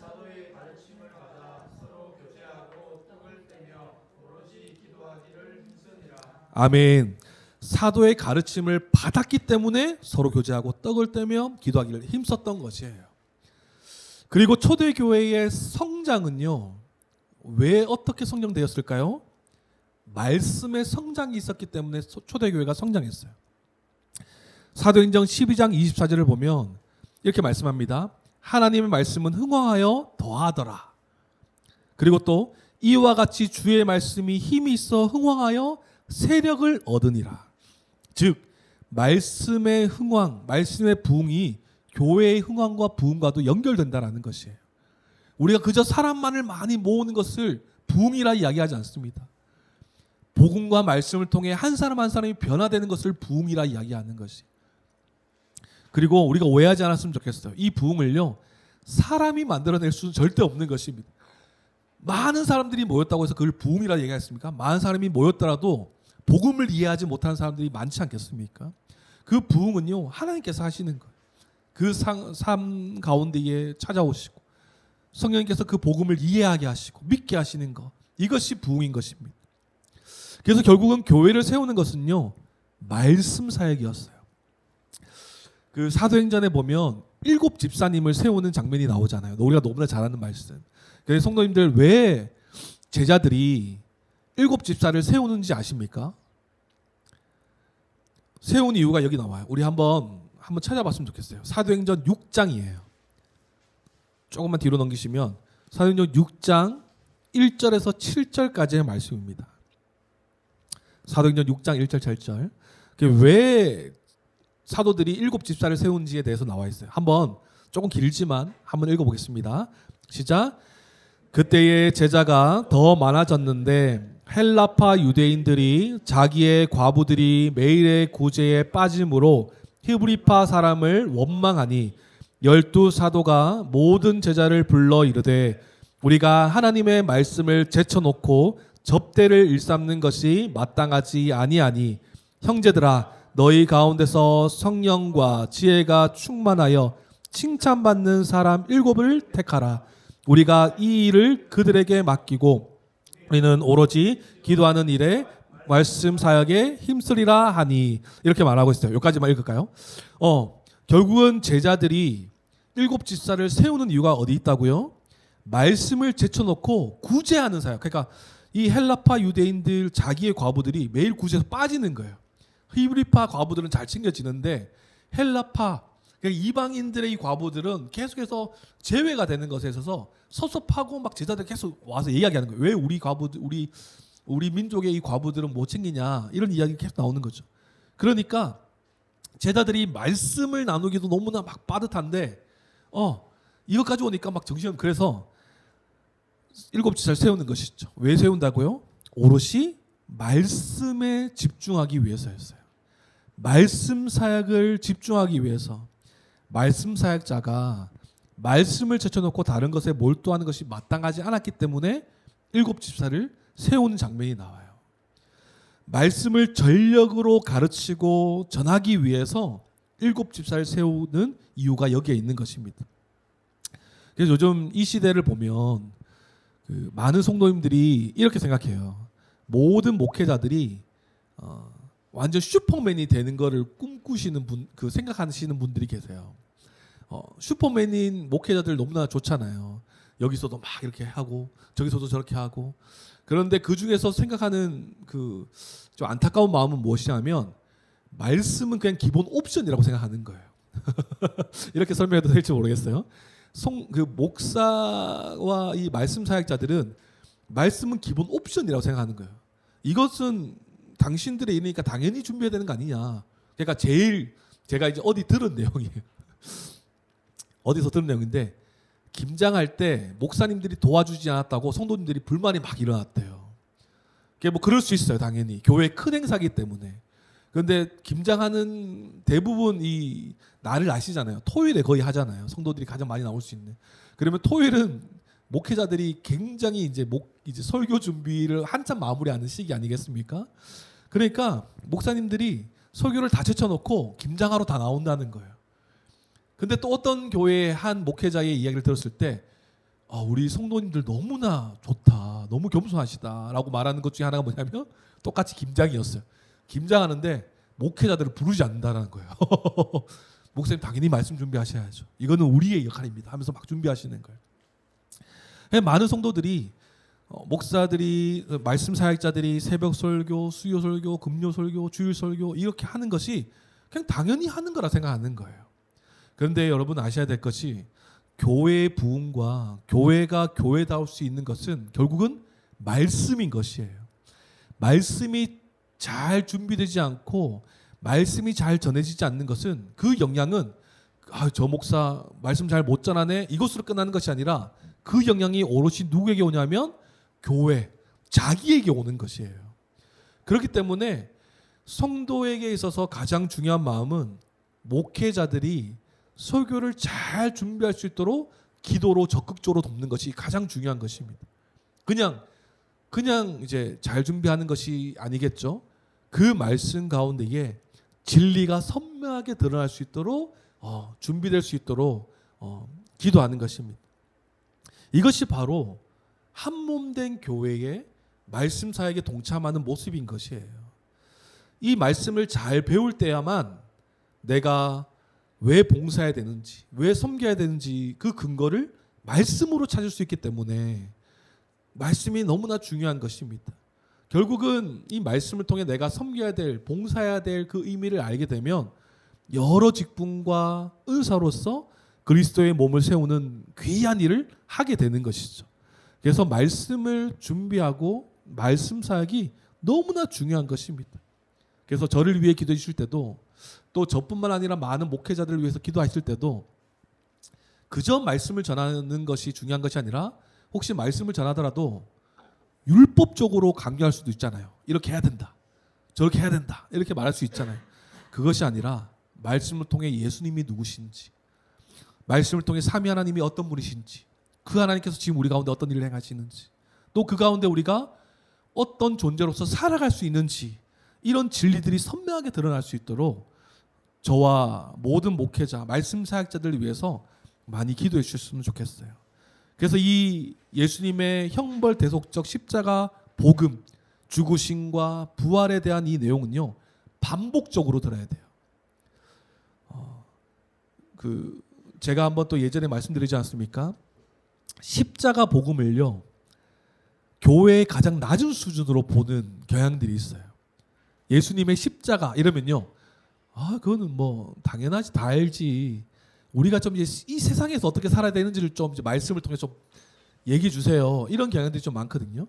그래서 우리가 지금 배웠던 십자가 복음의 기초 이 내용을 딱 들이내면요, 뭐 어떤 반응이 나오는지 아십니까? 기초도 모릅니까? 막 이렇게 반응이 나올 때도 있어요. 말 제목 자체 기초니까. 근데 사실은 그 내용도 엄청 풍성하잖아요.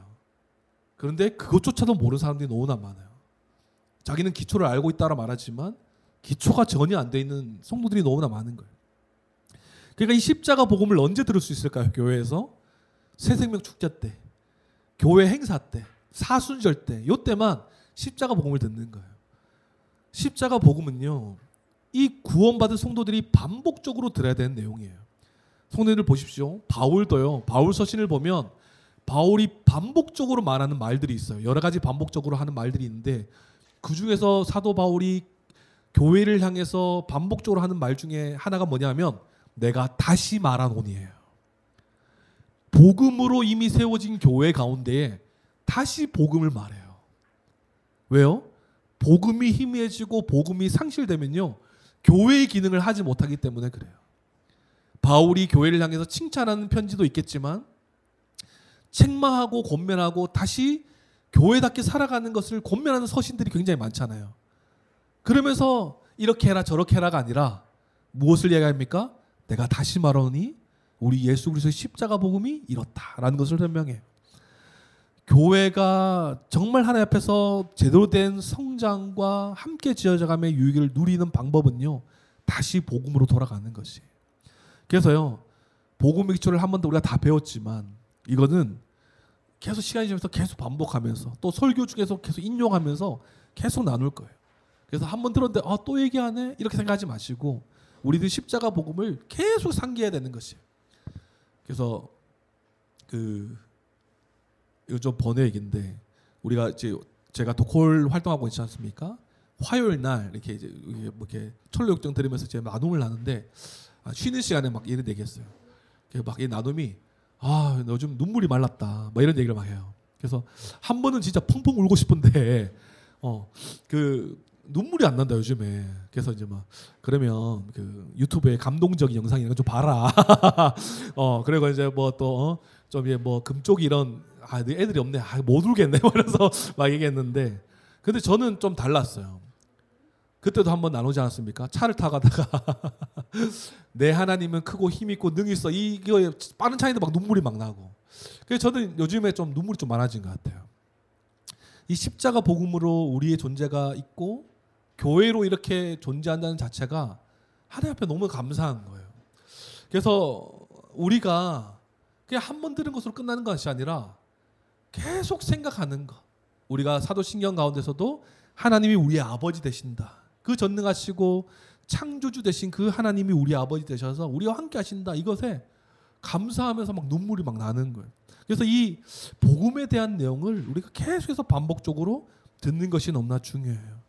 그래서 우리가 이 빌립보서도 들었고 골로새서도 들었고 지금 베드로전서 지금 우리가 DBS를 하고 있는데 그 가운데서 복음의 내용을 우리가 풍성히 알아갔으면 좋겠어요.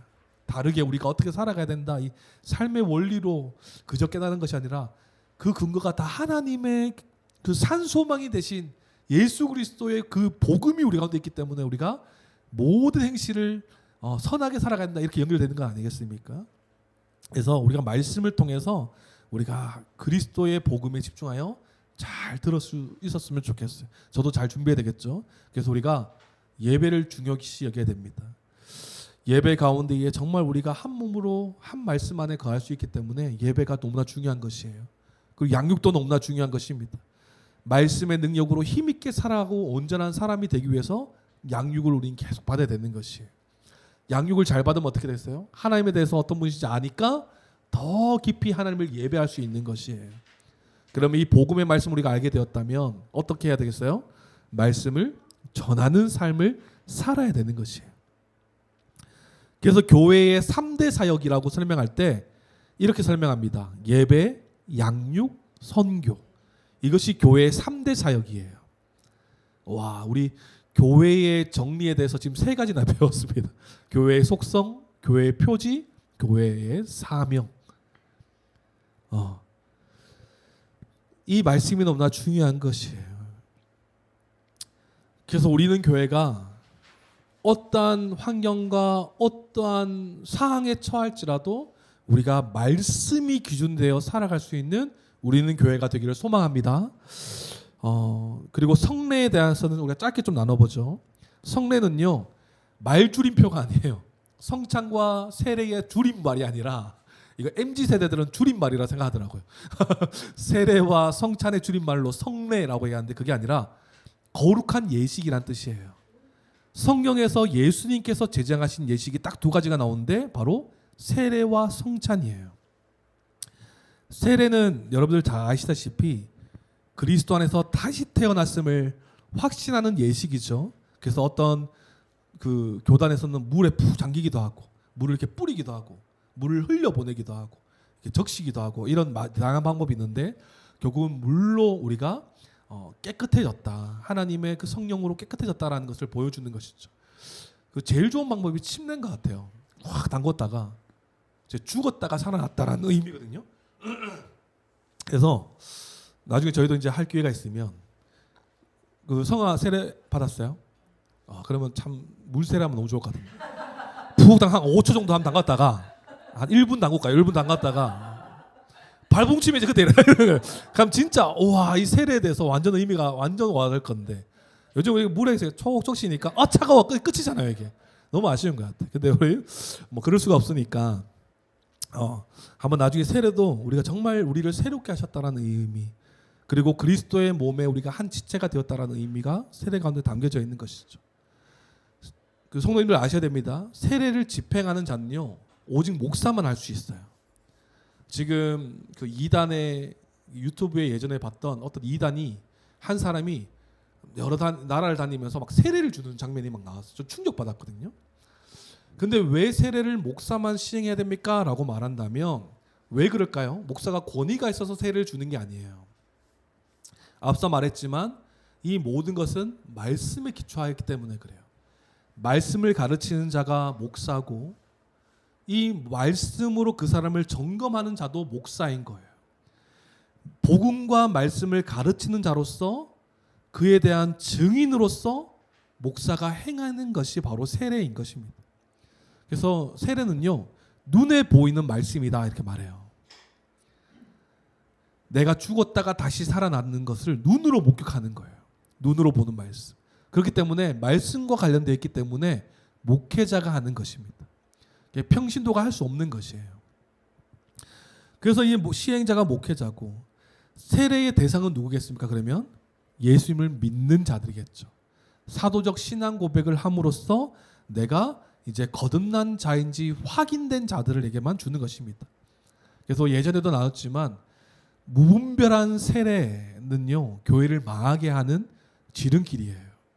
그렇기 때문에 세례 교육과 세례 문답이 너무나 중요한 것입니다. 그래서 예전에도 제가 공부했듯이 우리 지온이 지우도 제대로 된 신앙 고백을 하지 않으면 이렇게 정회원으로 받아들이지 않을 거예요. 그리고 마찬가지예요. 수민이도 세례 안 받았죠. 세례도 마찬가지예요. 진짜 이 사도적 신앙 고백을 강요에 의해서 줄줄 외우듯이 다 외우듯이 하는 것이 아니라 진짜 내 삶의 주인이 예수 그리스도고 내가 죄에 대해서는 깨끗해졌고 이런 고백을 교회에 대한 이해도 바르게 하는 사람에게만 세례를 줄 거예요. 그래서 기준이 좀 엄격하다 이렇게 생각할 수도 있겠지만 이것이 교회를 지키는 방법이다라고 이해해 주시면 좋겠어요. 무분별한 사람을 받아들인 것이 중요한 것이 아니라 빨리 세례를 주고 빨리 직분을 세운 것이 중요한 것이 아니라 교회를 건강하게 한 몸으로 세우기 위한 방법이 세례에 담겨져 있기 때문에 직분에 담겨져 있기 때문에 그렇다라고 이해해 주셨으면 좋겠어요. 그래서 이 세례자 세례를 받는 대상의 이 마음을 점검하고 제일 중요한 것은 이 사람의 삶이겠죠. 말만 번지르하게 예수님 믿는 삶처럼 막 고백하지만 그 안에 변화되고 거듭난 삶이 없다면 거짓이겠죠. 그래서 삶을 점검하는 것이 굉장히 중요한 것이에요. 믿음으로 변화된 자인지 그리스도와 연합된 자로 살아가는지 주께 대한 믿음의 고백을 한 자답게 살아가는지 교회를 소중하게 여기고 한 몸 된 교회로서 살아가려고 노력하는지 이 모든 것이 기준이 될 것이에요. 그래서 이 세례자와 세례에 대해서는 정말 분명하게 교회가 함께 나가야 된다. 그리고 성찬은 예수님께서 나를 기념하라 말씀하신 것이죠. 예수님이 우리 때문에 몸 찢기시고 피 흘리심을 기억하는 예식이 성찬인 것입니다. 떡이 떼어지고 포도주가 따라짐으로써 그리스도의 살이 찢기고 피를 흘리심으로 내가 그것을 먹고 마심으로써 그리스도 안에서 생명을 얻었다라는 것을 우리는 확신하는 것이죠. 그뿐 아니라 그리스도의 몸을 떼어냄으로써 어떤 의미가 있습니까? 우리가 모두가 함께 그리스도의 생명을 받은 성도는 하나이다, 한 몸이다 라는 것을 확신한 것이 성찬인 것입니다. 그래서 성찬도요, 오직 예수님을 믿는 자들만 할 수 있는 것입니다. 아무나 할 수 없는 것이죠. 그래서 교회의 하나됨을 가장 잘 보여줄 수 있는, 눈에 보이는 말씀이 성찬이에요. 그래서 나중에 우리가 정회원이 세워지고 세례자도 세워지고 이러면 우리가 성찬을 이제 계획하는데 좀 이제 분리 성찬을 좀 할 거예요. 그래서 만약에 어떤 손님들이 왔다, 우리 성찬 있는 날에 손님들이 왔다라고 하면 조금은 좀 분리해서 우리는 진짜 한 몸으로서 우리가 함께 성찬을 나눌 건데 그분들이 그냥 세례를 받은 자로서 그냥 이제 방문해서 예배를 드린다고 해서 그 성찬에 참여하는 것이 아니라 그분들 할 수 있는 다른 방법을 좀 만들어주고 우리가 좀 할 수 있는 것들, 이건 나중에 한번 또 설명할 기회가 있으면 제가 한번 설명드릴게요. 그래서 이 성찬을 통해서 우리가 한 몸이다라는 것을 확신하고 내가 다시 그리스도 안에 생명을 얻은 자다라는 것을 확신하는 것입니다. 그래서 우리는 교회도 이런 성찬의 유익, 세례의 기쁨을 누리는 날이 빨리 왔으면 좋겠어요. 할렐루야. 근데 이것을 우리의 기준으로 그냥 시기적으로 빨리 왔으면 좋겠다가 아니라 진짜 바른 믿음을 가진, 진짜 말씀을 통해서 바른 사도적 신앙 고백을 할 수 있는 우리 성도들이 잘 세워졌으면 좋겠다, 이런 마음이 있는 것이죠. 우리가 함께 이미 다 세례를 받았거나 이미 오랫동안 신앙생활을 해왔지만 우리가 지금 1년 잠깐 넘었잖아요. 그래서 이 시기는 지금 우리가 서로의 신앙을 확인하는 시간인 것 같아요. 제가 말씀을 하면서 저의 신앙도 확인하고 여러분들도 함께 말씀을 들으면서 다시 한 번 더 내가 믿는 하나님이 어떤 하나님이신지를 다시 알아가는 시간으로서 정말 그렇게 살아가는가 또 확인하는, 복음과 말씀을 통해 확인하는 시간이 지금 우리가 지금 이 시간을 보내고 있는 이 시기인 것 같아요. 그래서 이후에 우리가 바른 믿음의 고백을 할 때 회원으로 받아들이고 성례를 정당하게 집행할 것이에요. 그날을 참 기대합니다. 성도님도 기대하시죠? 네. 그래서 우리가 나중에 우리가 뭐였죠? 어떤 예배였죠? 여기서 예배 편집할게요. 이 무슨 예배였죠? 설립 예배 때 목사님 말씀하셨잖아요. 이렇게 빨리 장로가 세워졌으면 좋겠고 막 이렇게 얘기했잖아요. 근데 그것을 우리는 그런 교회 안 꿈꾸는 게 아니라 교회로서, 성경이 말하는 교회로서 잘 서 있기 위해서는 직분도 너무나 중요하거든요. 그래서 집사가 세워지고 장로가 세워지는 것도 우리가 함께 정말 간절히 기대했으면 좋겠어요. 이게 지금 성경적 원리이기 때문에 그래요. 나중에 한번 또 할 수 있으면 했으면 좋겠어요. 그래서 우리가 참 그 것들을 말씀에 기준하여서 우리가 이런 것들을 소망하며 살아갈 수 있었으면 좋겠습니다. 말씀을 마무리하겠습니다. 오늘은요, 사도신경의 이 교회에 대한 내용에 있어서 참된 교회가 되는 이 기준에 대해서 좀 이야기했어요. 로마 카톨릭과 종교개혁을 통해 탄생한 교회, 이 개신교였죠. 어떤 교회가 참된 교회인가로부터 시작된 이 교회의 속성과 교회의 표지였어요. 교회의 표지, 교회의 기준이 무엇이었다고요? 말씀에 참된 선포가 있는가? 성례에 합당한 집행이 시행되고 있는가? 권징이 신실하게 실행되고 있는가? 이것으로 교회가 참된 교회인가 거짓 교회인가를 분별할 수 있는 것입니다. 그런데 말씀에 참된 선포에 말씀이 선포되는 것이 교회의 기준이 아니라 십자가 복음이 선명하게 선포되는가가 교회의 기준이 되겠죠. 복음을 근거하여 사람들이 함께 사도적 신앙 고백을 하면서 성례와 성찬에 참여하고 있는가? 그리고 복음을 근거하여, 말씀을 근거하여 교회의 법의 질서를 바르게 세우며 실행하고 있는가? 그래서 어떤 교회는 이 권징에 대해서 얘기하지 않았지만 교회의 큰 정말 하나됨을 깨트리는 이 죄를 저질렀어요. 그러니까 교회의 한 생명이 너무나 중요하니까 그게 덮어버리는 거예요. 그러면 거기 그 사람에 의해서 상처받은 사람들도 교회 안에서 온전한 마음으로 생활하지 못하고 이 사람도 자기가 자기의 죄를 깨닫지 못하고 그러냐고 그냥 살아가는 거예요. 분명한 권징이 교회 안에도 있어야 되는 거예요. 그래서 우리 교회는 그런 일이 없어야 되겠지만 행여나 우리 가운데 하나님을 깨트리거나 정말 교회의 하나님을 깨트리는 엄중한 죄를 저질렀을 때는 각오하셔야 됩니다. 저 또한 각오해야 돼요. 목사가 목사답지 못했던 이 일이 있다면 노예에서 오겠죠. 그래서 징계를 받겠죠. 그런 것들을 하나님께서 벌 주신 뭐 그렇게 생각할 수도 있겠지만 우리 교회를 지키기 위함이다라는 것들을. 근데 대부분 나갈 때 좋은 마음으로 나가시는 분 한 분도 없더라고요. 나가서 교회를 해야 하고 저 최근에 너무 많이 들었거든요.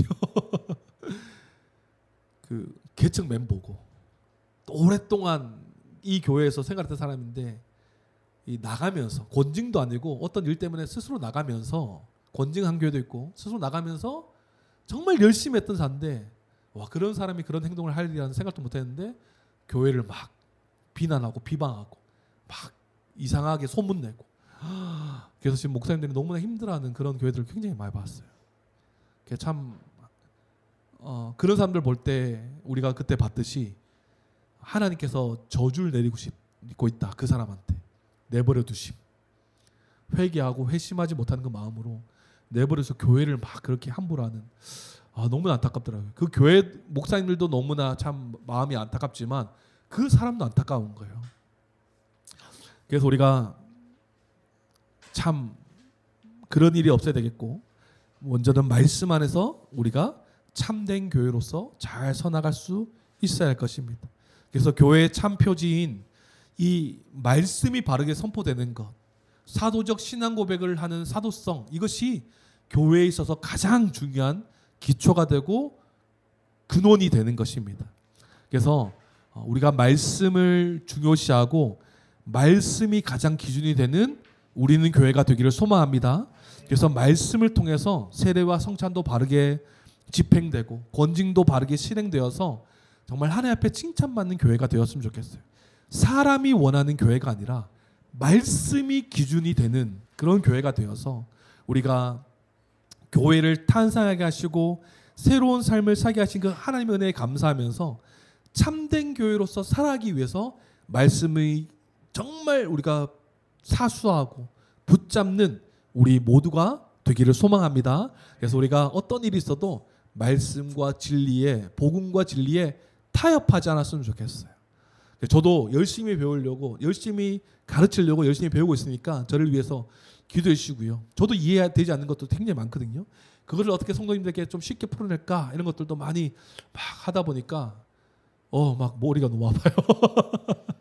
또 애들한테도 우리 교회학교 안에도 얘들한테 더 쉽게 설명할 방법이 뭐가 있을까 하는 막 머리가 막 저를 위해 기도해 주십시오. 저 사실 공부하는 머리가 아니에요. 근데 어떤 목사님이 그렇게 말씀해요. 목사는 공부하기를 좋아하는 사람이어야 된다. 그 은사를 가진 사람이어야 된다. 이렇게 말하는데 그게 찔리더라고요. 그러면 그 은사를 개발해야 되겠다. 하나님 앞에서 하나님께 날 이렇게 세우셨으니 이거는 피할 수 없는 운명이다. 그래서 공부를 조금 더 책을 읽고 생각하는 회로를 돌려야 되겠다. 기도해 주십시오. 그래서 제가 잘 서는 것이 성도님들의 유익이기 때문에 많이 기도해 주시고 우리는 교회가 말씀으로 건강해지는 교회, 말씀이 기준이 되어 삶으로 살아가는 교회, 우리는 교회가 되기를 소망합니다. 아멘. 우리 한번 오늘은 교회의 기준에 대해서 어떤 교회가 참된 교회인가, 우리가 믿음으로 고백하는 이 교회, 삼위 하나님을 통해서 탄생한 교회가 어떠한 기준을 삼고 살아야 되는지에 대해서 말씀 함께 나누었습니다. 그래서 우리 함께 좀 들은 말씀을 가지고 좀 기도했으면 좋겠는데요. 우리는 교회가 말씀이 기준이 되는 교회가 되게 하여 주십시오. 목회자, 말씀 사역자는 말씀을 잘 가르칠 수 있도록 지혜와 능력을 허락하여 주시고 성도로 있는 우리 한 몸된 그리스도의 몸된 교회된 우리는 말씀을 통해 잘 양육될 수 있도록 주님 도와주십시오. 그래서 교회의 참된 회원으로 또 세례를 받음으로써 말씀을 잘 배워서 세례를 잘 받아서 정말 그리스도의 몸으로 잘 세워져 갈 수 있도록 그리스도의 몸이 다른 것으로 지어져 가고 세워지는 것이 아니라 말씀을 통해서 세워진다라는 것. 모든 것이 말씀이 기준이 되는 것. 이것을 우리가 잘 기억하여서 우리는 교회가 복음과 진리에 타협하지 않고 말씀과 복음이 기준이 되어 살아가는 우리는 교회가 되게 하시고, 또 다음 세대 우리 주일학교 우리 친구들도 세상이 말하는 많은 가르침들이 있지만 복음과 말씀의 진리를 잘 배워나갈 수 있는 세상과 구별된 거룩한 친구들 될 수 있도록 주님 인도하여 주십시오.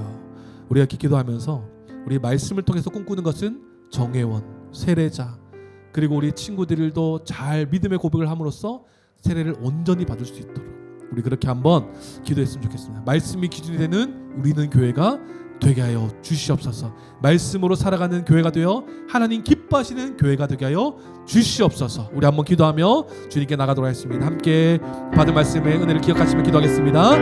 하나님 감사합니다. 오늘도 이 거룩한 공교회가 정말 하나님의 은혜로 탄생한 교회임을 우리가 다시 한번 기억합니다. 거룩한 공교회된 우리가 정말 거룩함과 정말 이 하나된 교회는 하나님의 그 사도성, 결국은 사도적 신앙 고백을 하는 그 교회의 결과임을 다시 한번 기억합니다. 그렇게 하기에 교회가 붙잡아야 할 것은 결국은 주님의 말씀임을, 주님의 복음임을 다시 한번 기억합니다. 하나님, 교회의 기준이 되는 것은 십자가 복음이 참되게 선포되는가를 바라봅니다. 하나님, 우리 모든 한몸된 우리 지체들이 정말 우리가 말씀을 하나님 소홀히 여기지 아니하고 말씀을 더 소중히 여기며 말씀을 잘 선포하고 말씀을 잘 배우는 우리는 교회가 될 수 있도록 아버지 도와주시옵소서. 세상에 많은 기준과 많은 가르침과 많은 것들이 있지만 하나님 그 가운데에 우리는 한 책의 사람이 되길 소망합니다. 하나님, 한 책의 사람, 그 말씀이 기준이 되어 말씀이 전부되어 살아가는 우리가 되게 하여 주시옵소서. 하나님, 그 말씀이 있는 곳에 정말 이 하나됨이 있고 말씀이 있는 곳에 거룩함이 있고 말씀이 있는 곳에 차별이 없음을 기억합니다.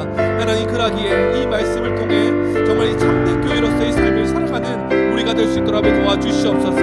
말씀이 기준이 되어 우리의 삶을 살아가고 말씀이 기준이 되어 세례를 행하고 권증을 행하며 말씀이 기준이 되어 정말 우리가 정말 한몸됨을 누리는 우리는 교회가 되게 하여 주시옵소서.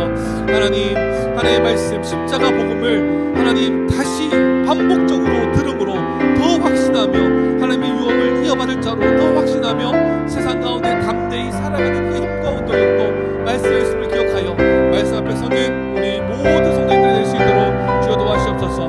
우리 학교 귀한 어린이 친구들도 말씀의 그 진리 안에 자라나가며 그 기준 안에 정말 세상과 반대하며 세상 가운데의 어둠을 빛으로 밝히는 빛의 자녀들 될 수 있도록 주여 도와주시옵소서. 십자가 복음만이 우리를 변화시키며 십자가 복음만이 우리를 거룩하게 하심을 다시 한번 기억합니다. 하나님, 그 말씀의 기준 삼아 우리의 연대를 확신하며 힘있게 살아가는 우리 모두가 될 수 있도록 주여 도와주시옵소서. 모든 것 주님께 의탁합니다. 하나님, 함께하여 주시옵소서. 하나님, 감사합니다. 하나님의 삼위 하나님의 구원 역사로 말미암아 구원의 은혜로 말미암아 탄생한 교회, 이제 교회된 우리가 그 은혜를 받은 교회가 이제 참된 교회로서의 삶을 살아가는 우리 모두가 될 수 있도록 주님 도와주시옵소서. 참된 교회의 기준이 되는 것, 하나님 세 가지로 주님 우리에게 말씀하여 주시니 참으로 감사합니다. 말씀에 참된 선포가 있고 성례에 합당한 집행이 있고 권징의 신실한 신행이 있는 이 교회의 표지를 우리 가운데 세우심에 참으로 감사합니다. 그 가운데 가장 기준이 되는 것, 말씀의 참된 선포가 우리는 교회 가운데 가득 있도록 주님 인도하여 주시옵소서. 하나님, 세상이 말하는 많은 기준과 세상이 말하는 많은 가치들이 있습니다. 하지만 하나님, 또 세상이 가르치는 많은 배움의 것들이 있습니다. 하지만 하나님, 그 많은 것들 가운데에 우리는 한 책의 사람이 될 수 있도록 주님 도와주시옵소서. 바로 성경이 기준이 되어 살아가는 교회가 되게 하여 주시옵소서. 이 기준과 이 성경의 기준과 복음의 진리가 시대와 환경과 상황이 달라진다고 그것에 적응하며 달라지는 것이 아니라 그 모든 환경과 상황과 기준을 진리, 변하지 않는 진리에 다 맞출 수 있는 우리 모두가 될 수 있도록 주여 도와주시옵소서. 하나님의 진리의 말씀은 변하지 않기에, 풀은 마르고 꽃은 시드나 주님의 말씀은 영원히 서기에, 하나님 그 말씀이 기준이 되어 우리의 모든 삶과 우리의 모든 생각을 하나님의 말씀에 비추어 바라보게 하여 주시고, 그 말씀이 우리의 기준이 되어 하나님의 영광을 드러내는 교회가 될 수 있도록 주여 도와주시옵소서. 말씀을 전하는 자는 더 말씀을 복음적으로, 십자가 복음을 더 선명히 드러낼 수 있도록 지혜와 능력을 더하여 주시고, 배우고 함께 듣는 모든 지체된 성도들은 함께 이 말씀을 소홀히 여기지 아니하고 말씀을 더 체계적으로 정리함으로써 그리스도의 복음 안에서 우리의 존재와 우리의 미래를 더 확신하며 힘있게 살아가는 힘과 원동력을 말씀을 통해, 양육을 통해, 예배를 통해 그 유익을 누릴 수 있도록 주여 도와주시옵소서. 하나님, 올 초에 우리가 함께 나누었던 우리의 그 마음, 성격이 아니라 성경, 성장이 아니라 성경, 성공이 아니라 성경, 성경만이 기준이 되는, 하나님의 말씀만이 기준이 되어 살아가는 우리는 교회가 되게 하여 주셔서 하나님 기뻐하시는 교회로 자라나감의 그 은혜를 누릴 수 있도록 주님 인도하시고 역사하여 주시옵소서. 감사드리며 살아계신 예수님의 이름으로 기도드립니다. 아멘.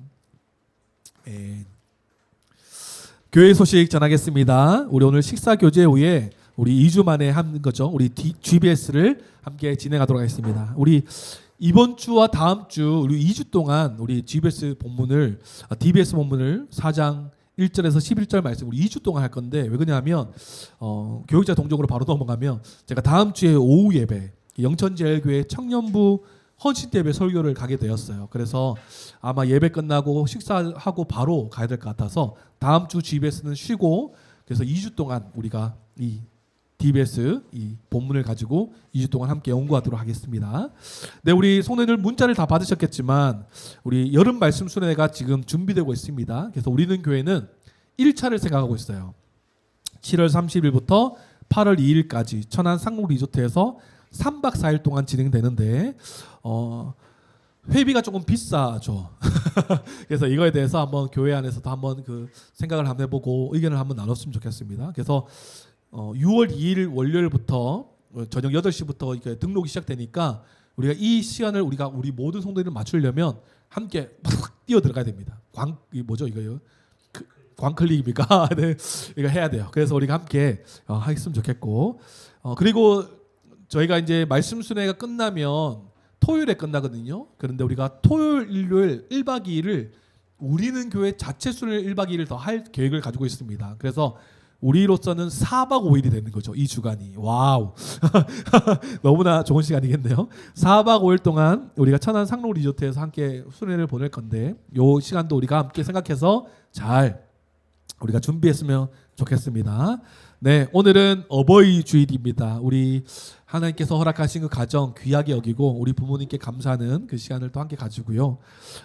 또 이 교회학교 일정도 마찬가지로 다음 주는 이제 다시 돌아가서 15가 16가 이제 다시 돌아가서 4단원은 진행하도록 하겠습니다.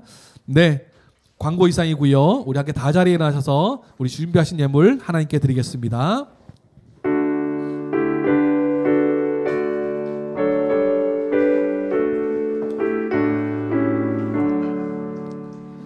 내게 있는 모든 것을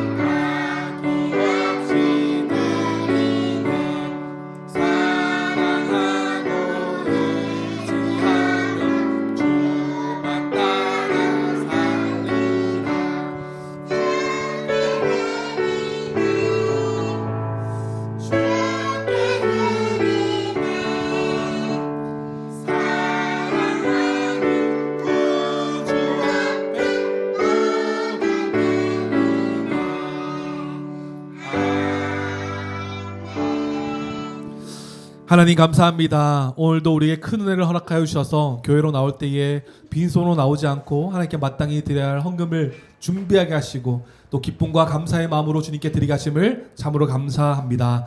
하나님, 물질 있는 곳에 너의 마음이 있다 말씀하셨사오니 하나님, 주님을 사랑하고 주님을 경외하는 마음, 하나님 우리의 성도들의 마음을 기뻐받아 주시옵소서. 하나님, 또 물질로 드려지는 이 손길 위에 물질로 어린 경륜이 없도록 주님 도와주시고 날마다 채우시고 입히시는 은혜를 날마다 경험하여서 많든 적든 하나님께 늘 감사함으로 살아가는 우리 성도님들의 삶이 될 수 있도록 주님 도와주시옵소서. 하나님, 이 물질뿐만 아니라 우리의 생명과 시간과 은사와 이 목소리, 이 모든 것도 주님의 것이오니 주님의 뜻대로 주님 사용하여 주셔서 하나님 나라와 하나님의 의를 위하여 귀하게 쓰임받는 우리 성도님들의 삶이 될 수 있도록 주님 도와주시옵소서. 이제는 우리 주 예수 그리스도의 은혜와 하나님의 그 크신 사랑과 성령님의 감화감동 교통하심이 삼위 하나님의 은혜로 탄생한 교회로서 복음과 말씀으로 참된 교회의 모습으로 살아가기로 다짐하며 이 자리에 나서는 사랑하는 교회 공속들 머리머리 위에 이들이 속한 가정과 직장, 삶의 자리와 공동체, 그리고 이 나라 이 민족 위에 지금으로부터 영원토록 함께하옵시기를 간절히 축원하옵나이다. 아멘.